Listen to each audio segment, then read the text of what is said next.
autoria de Asaf, continua no mesmo processo ali do Salmo 74, Salmo 76. Então, o salmista aí chama a presença de Deus, a derrota dos poderes humanos diante da soberania de Deus, o Deus que está acima dos deuses da guerra deste mundo aqui.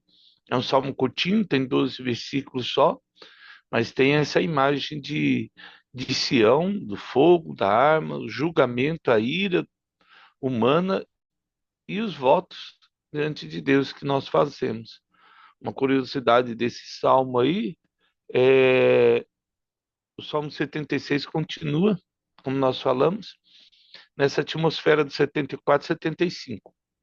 O santuário foi destruído, né, e no 74 o salmista fala que o santuário é destruído. No 75, Deus é apresentado como juiz, a gente viu ontem.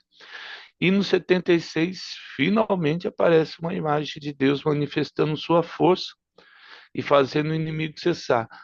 Talvez seja o período em que Esdras tenha terminado a construção do templo.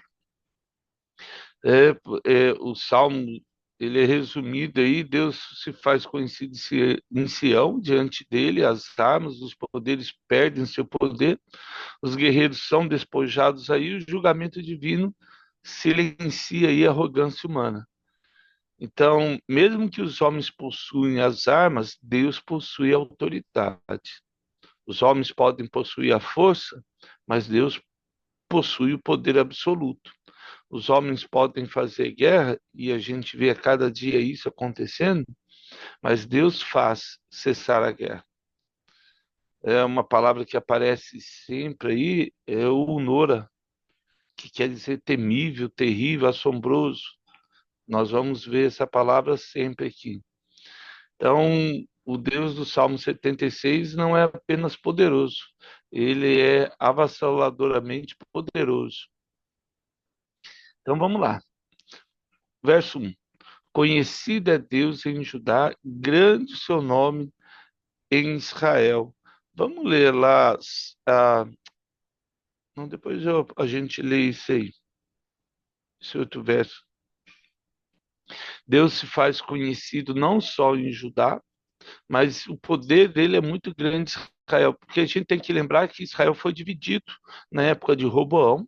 12 tribos se separaram, duas ficaram com Judá e Benjamim, ficaram com a descendência de Davi, aliás, é, e Jeroboão, que não era da descendência de Davi, ficou com as 10 tribos do norte. E aí ele já começa assim: conhecido é Deus, e esse conhecimento é aquilo que nós já falamos. Ele tem o poder de ação, não de uma mentalidade de conhecimento, mas sim um conhecimento que experimentou. É algo que eu e você experimentamos e passamos a conhecer. E aí ele chega no verso 2 e diz: em Salém está o seu tabernáculo, e em Sião a sua morada. Né? Nodá. Aí ele traz essa ideia aí, né? Uma coisa bem legal aqui, esse raiz, o Nodá, que é mesma forma de terrível, ele traz essa de conhecer. E no final, uma coisa interessante na palavra, ele usa o nifal, né? Transmitir a ideia de tornar-se conhecido e ser reconhecido. Então, quando ele fala, ele em Salém está o seu tabernáculo, em Sião a sua morada, e aí volta no verso 1, conhecida Deus em Judá, Salém é Jerusalém, o tabernáculo, Monte Sião. Então, eles experimentavam essa presença de Deus, como nós falamos. Ele era, sim, não era só conhecido, ele era reconhecido por todo Israel. A ideia de Deus se tornou conhecido, revelada a sua identidade, assim como Romanos vai citar. Tudo que se pode conhecer de Deus, a natureza revela a glória do Senhor. Então, como nós falamos, não é uma visão só intelectual, mas é uma experiência viva de intimidade aí com Deus. Se nós pegarmos lá Gênesis 14, 18, vamos ler Gênesis 14, 18, vamos ler alguns textos aqui, que é curtinho.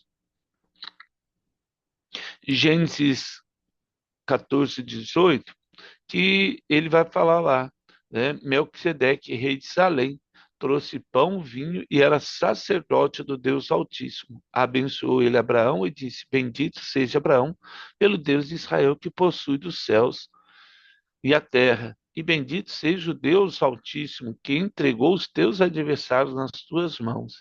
E tudo lhe deu a Abraão o dízimo. Então, duas coisas importantes aqui. O dízimo começa bem antes do Velho Testamento. Israel nem sonhava existir, e Deus, Abraão já tinha esse conceito do dízimo. O dízimo é algo, está lá em Gênesis capítulo 3, o dízimo. Só que o que vai acontecer? Que a gente vê isso, a lei é essa terra que Davi vai conquistar para ele e se torna a cidade de Davi, Jerusalém. E é uma coisa bem legal, porque ele já traz essa ideia da presença do tabernáculo, namorada de Sião e muito mais. Eu digo que essa intimidade, esse conhecimento, aparece lá em Gênesis capítulo 3, quando Deus visita Adão no jardim. É nesse nível de conhecimento que o salmista tenta colocar. Então ele fala, o verso 1 e 2 é o máximo de intimidade que alguém pode ter com Deus, esse conhecimento, o Nodá. Então vamos lá. Grande é seu nome em Israel. E aí chega lá o verso 3: ali despedaçou ele relâmpagos e arcos e escudo, a espada e a batalha. Então, o poder de Deus era grande ali. Ele já vem destruindo ah, tudo que o inimigo intentava. O Gadol grande é o Senhor Shemo. Gadol Shemo, que é grande é o seu nome. Ou seja, a, o nome de Deus na Bíblia aparece lá em Êxodo, quando Deus, logo em Êxodo 2, quando ele chama Moisés, e Moisés pergunta qual é o seu nome, e ele fala: meu nome é Yahvé. E aí você vai lembrar quando Jesus ele está descendo ali do Monte das Oliveiras, e aí a turba pergunta lá quem é Jesus. E aí eles, Jesus fala igual em mim. Ele repete, né? Ego de eu em mim de eu sou. Então ele diz eu sou. E aí eles caem para trás. Traz aí de novo a autoridade do nome. Então, quando ele fala ali despedaçou ele relâmpagos, arcos, escudo, espada, batalha. Tu és ilustre, mais glorioso do que os montes eternos. Despojado foram os de ânimo forte, jazem a dormir o seu sono, e nenhum dos valentes pode valer-se as tuas próprias mãos. E todos esses versículos aí, a reputação, o caráter, a autoridade, a identidade, a manifestação de Deus, grande é o poder de Deus. Né? Não tem o que discutir sobre a autoridade de Deus e como ele faz essas coisas. Às vezes a gente olha e parece que Deus não está no controle de alguma coisa, mas isso não é verdade, é mentira do inimigo. Deus está no controle de tudo. Apesar de parecer que a gente sabe que os fins do tempos haveriam guerras, a gente viu isso lá em Mateus 24, 25, há rumores de guerras. Timóteo, muito apostatariam da fé. A gente sabe, Daniel, que o anticristo é o senhor da guerra, né? Ele se vale da guerra e tudo. Então a gente começa a ver, sempre vai ter um anticristo pronto para a história. Estava vendo o Trump diz que se ele perder as eleições agora do Congresso, ele vai decretar estado de emergência, assim, né? Lá se foi democracia de vez dos Estados Unidos, tem essa questão da polícia lá do ICE, lá matando tudo quanto que é imigrante, agora até americano também. Então a gente vê que esse povo, eles vão querendo guerra sobre guerra e impondo, eu falo assim, eh, eu não acho que ele é muito inteligente para ser um anticristo, mas tudo bem, né? Esse é um pensamento meu, mas a pessoa para ser anticristo deve ser muito inteligente também, né? A verdade é essa. Então a gente vê que o palco vai se armando como foi com Hitler na Segunda Guerra Mundial, quando foi com Napoleão no século XIX, em 1906, 1806, 1808, quando a família real veio para o Brasil. Então, assim, como foi Alexandre Grande em 300 a.C., Júlio César 60 a.C., Nabucodonosor 500 a.C. Então, todos esses imperadores, reis, quando começou lá o Putin, acho que o Putin na Ucrânia, mas ele ficou na região, né? Não expandiu a nível mundial assim. Então a gente vê que a, a, a graça de Deus é essa, né? Ele, ele desbarateia como é que fala aí, os sábios, né, diante de Deus, porque todo mundo fala, é China, China, China, de repente nem vem de lá, né, o problema do mundo aí, mas a gente só assiste e lógico que é uma coisa ruim, porque milhares e milhares de pessoas vão morrer, mas por outro lado a gente vê Deus zombando do homem, do ímpio, do arrogante, do prepotente. Deus zomba, e a gente já viu isso no Salmo, é só isso que eu acho engraçado, pelo amor de Deus, não é não levando, não desdenhando a dor e o sofrimento de todo mundo por causa desses arrogantes aí, desses prepotentes com discursos, acaba matando milhares e milhares de pessoas. Haja visto o povo da Ucrânia, da Chechênia, o povo armênio, né? E você tem o povo lá da Palestina e tantos outros, né? É, é, Alguém que viveu uma atrocidade não deveria. É igual quem, na escola eu vejo muito isso, né? Quem sofre bullying repetidas vezes, acaba, quando vem um aluno novo, ele começa a fazer bullying com um aluno novo. Raríssimas exceções não fazem, mas é assim, um país que sofreu tanto não deveria subjugar outro. Mas tudo bem. Por isso que a gente está estudando os Salmos, que ele mostra exatamente isso. Né? E mostra, ó, tu és ilustre, mais glorioso do que os montes eternos. Ou seja, por mais que você busque algo, como foi Pedro que falou, não, Jesus, na aparição de Moisés e Elias, vamos construir uma tenda aqui e vou morar eternamente aqui, a, a, é muito maior, né? Melquisedeque aparece ali, a gente viu como o rei de Salém. A ideia de Hebreus vai falar que assim como é, Melquisedeque não tem início nem fim, assim era o reinado de Jesus, sem começo e sem fim. É uma posição de, de, de realeza, de eternidade, de inteireza, paz, completude. Salém era assim.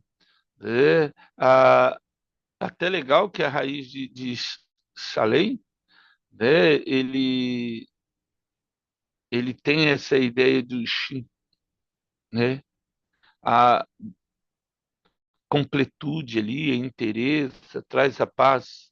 É a mesma, toda a raiz é de shalom, de paz, né? Salem, Salom, Shalom, eles trazem a mesma ideia, a, a, são as mesmas letras, né? Pronúncia é diferente um pouco, mas é a mesma raiz. O Salem é associado a um lugar de paz, é o nosso lugar de refúgio. Mateus, capítulo 6 vai dizer no Sermão do Monte: entra no teu quarto, fecha a tua porta. Ali é nosso lugar de paz, nosso lugar de refúgio, né? Aí ele chega, despojado foram de ânimo, os de ânimo forte já sem dormir o seu sono, ou seja, morreram.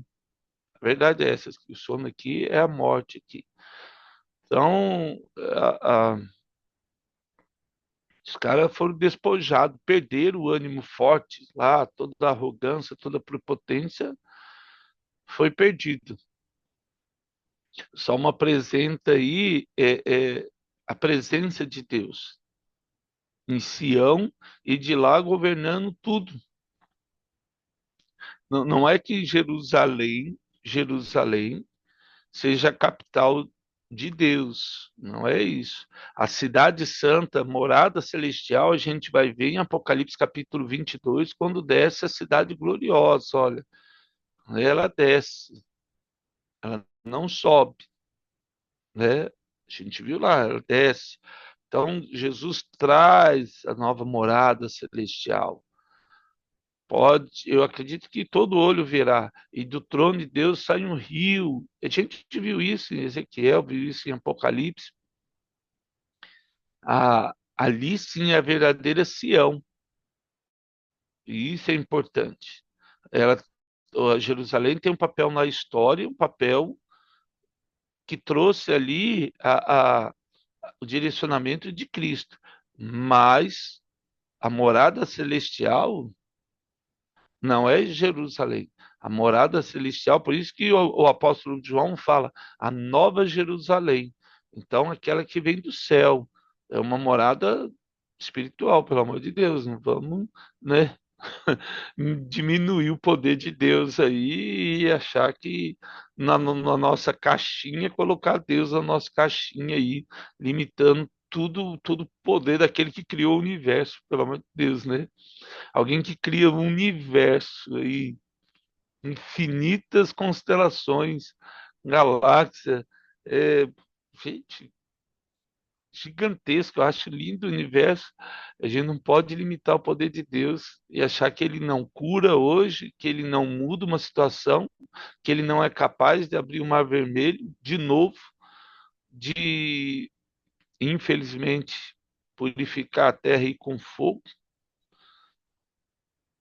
Nós caminhamos, esse século é o século, um século da verdade. A gente está vendo aí agora o resultado do aquecimento global. Como diz o secretário-geral da ONU, nós passamos do estado de aquecimento global para evolução global, ou seja, não tem mais retorno para a Terra, isso é fato. É só a gente estudar e não quero ser alarmista nem, mas a gente já falou isso. Então, até 2100, o nível do mar vai aumentar 3 metros. Então, tudo que você ou eu conhecemos desse mundo agora, em 2100 não vai ser, né? Rio de Janeiro, Copacabana, o Amazonas, ali, todas essas áreas de planície, né? Altitude zero vai ser engolida aí 3 metros de água. Los Angeles, não importa o país e a região geográfica, o relevo sendo baixo, ele vai ser engolido.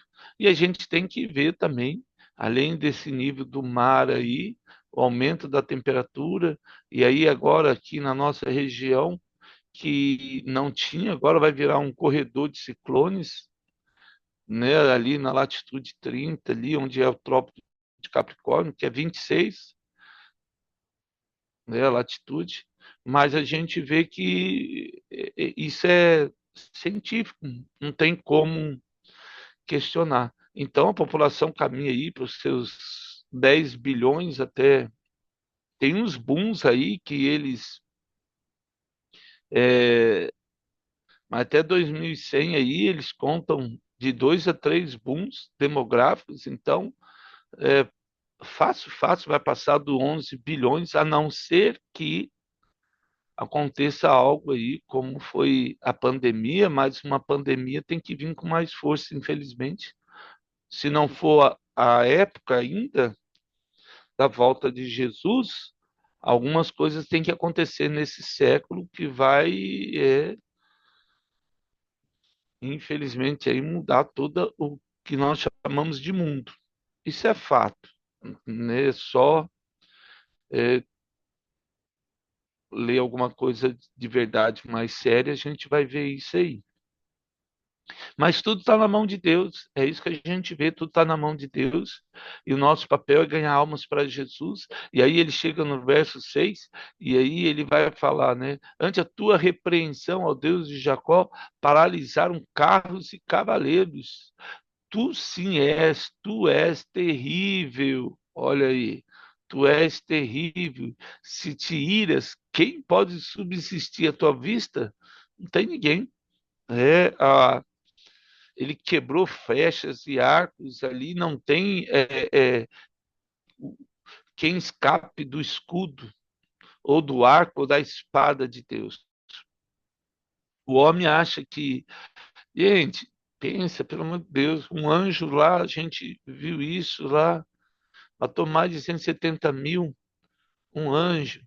Né? Eliseu, olha aquele exército de anjos, um anjo já destrói. Imagine um exército de anjos. Jesus fala: nossa, se esse reino fosse, o meu reino fosse deste mundo, meu pai mandaria uma legião de anjos, acabar o mundo, né? Uma legião de anjos acabou o mundo, não ia sobrar ninguém. Quando ele fala para Moisés: Moisés, vou matar todo mundo, e nós estamos falando ali de aproximadamente ali, naquele momento, 2 milhões de pessoas. Quando Moisés faz essa oração e Deus fala com ele: eu vou matar todo mundo e vou fazer de você um novo Israel. Olha só, pensa o nível do negócio. Aí Moisés fala: não, deixa disso, Deus, né? Intercede pelo povo, aquela oração linda, aparece números, né? E tremenda aquela oração. Esse é o nosso papel, interceder e orar. As pessoas precisam de Jesus. Não precisam ouvir de guerra, precisam ouvir da paz, precisam ouvir do amor de Cristo. Elas já estão cansadas de ouvir o que não são capazes, que não conseguem, que não são pessoas dignas de receber o amor de Jesus. As pessoas são dignas. Aliás, nós nunca fomos dignos de receber o amor de Jesus, mas isso não impediu Deus de nos amar. Não tem a ver com a nossa dignidade, tem a ver com o perdão de Deus sobre nossas vidas. Então, no mesmo o tom que aparece que Deus é esse Deus poderoso aí, ele traz também o amor e a presença, né, de Deus aí. Então, o julgamento de Deus está associado ao fogo, à chama e às armas. A gente, quando eu olho hoje Apocalipse, eu vejo sabe a arma que Israel tem que chama o domo, o escudo de Israel. E aí quando o Irã lançou aqueles drones, tudo, aí o domo começou a funcionar, parecia estrelas no céu. Eu achava que era chuva de meteoros que aparece lá em Apocalipse, caindo, destruído. Hoje eu repenso, talvez a visão de João, porque na época dele ele olhou aquele negócio brilhando, talvez não fossem uns meteoros caindo. Pode também acredito que deva ter uma chuva ali de meteoro, alguma coisa deve acontecer, porque mas uma guerra nuclear está aí às portas. Eu acho que hoje nós estamos mais perto de uma guerra nuclear do que na época da Guerra Fria entre Estados Unidos e Rússia, né? Porque, gente, pegou esses dois doidinhos aí, o Trump e o Putin, pelo amor de Deus, né? Eles não têm muita sabedoria, faltou um pouco ali. Então a gente olha e é por isso que Deus fala, né? Maldito o homem que confia no homem. O cristão não pode dedicar a força dele em alguém, mas ele tem que buscar na presença do Senhor. E aí chega no verso 8: desde os céus fizeste ouvir o teu juízo, tremeu a terra e se aquietou. Ou seja, a terra se aquietou aqui, é o barulho que o homem faz. Quem faz barulho somos nós. Não é o passarinho, não é? Quando ele fala a terra se aquietou, não é que o passarinho para de voar, o leão para de correr. É que o homem, igual a pandemia, na pandemia a terra se aquietou. Foi assim, nossa, um silêncio, tranquilidade, não tinha tanto barulho. A gente faz muito barulho. E aí Deus traz essa ideia. O verso 9: ao levantar-se Deus para julgar e salvar todos os humildes da terra. Novamente aí, gente. Deus veio para todos, todos. Eu sei que às vezes agora as pessoas acabam criando aí de novo uma religiosidade em cima de Israel. Israel tem um propósito dele, a gente viu isso no estudo de Apocalipse e Daniel. Tem, isso é Deus com Israel, não tem nada a ver com a igreja. A igreja de Jesus não está nas 70 semanas de Daniel, ela está entre o intervalo da 79ª e a 70ª semana de Daniel. Então nós não estamos no meio estamos ali sim, no meio, mas não temos nada a ver com Israel.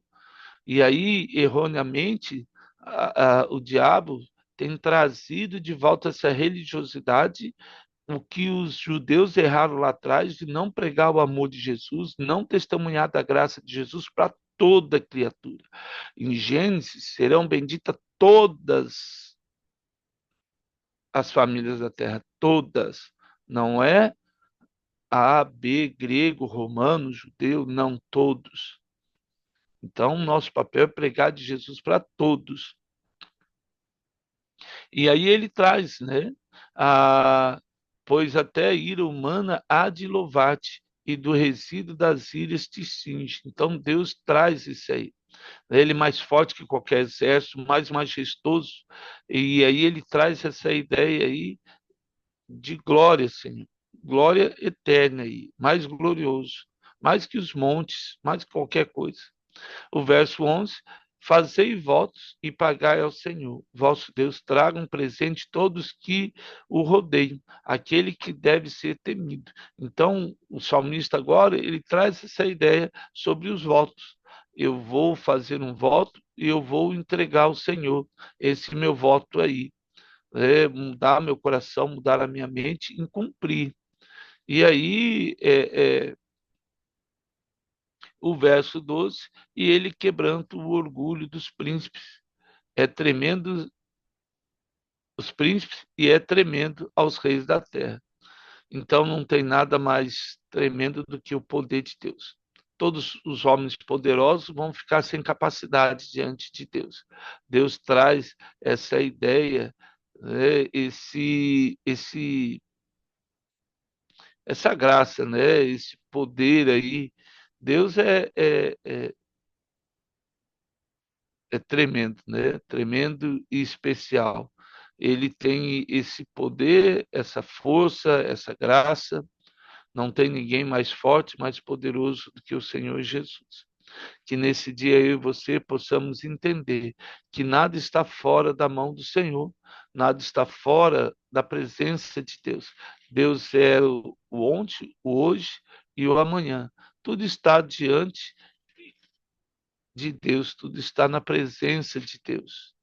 Que Deus nos abençoe ricamente, né, nesse dia ensolarado. Ó Pai, eu quero agradecer pela honra, por esse tempo junto, que o Espírito Santo de Deus esteja sobre nossa vida nesse dia, independente do barulho que os homens têm feito para distrair a nossa vida daquilo que importa, que hoje possamos exercer o fruto do Espírito, o amor, a paz, a alegria, a bondade, benignidade, longanimidade, temperança, paciência, Pai, e o domínio próprio, que o fruto do Espírito seja uma constante à nossa vida. Abençoe cada vida hoje, trazendo o seu milagre, curando, repreendendo toda enfermidade, trazendo alegria no coração e a certeza que o Senhor está no controle. Nenhum rumor vai tirar o nosso foco de adorar o Senhor. Nos ajude a cumprir nosso voto, nosso propósito nesse dia, para não faltarmos contra ti. Que eu lhe peço em nome de Jesus. Amém. Amém. Amados, que Deus nos abençoe nesse dia ensolarado aí de inverno.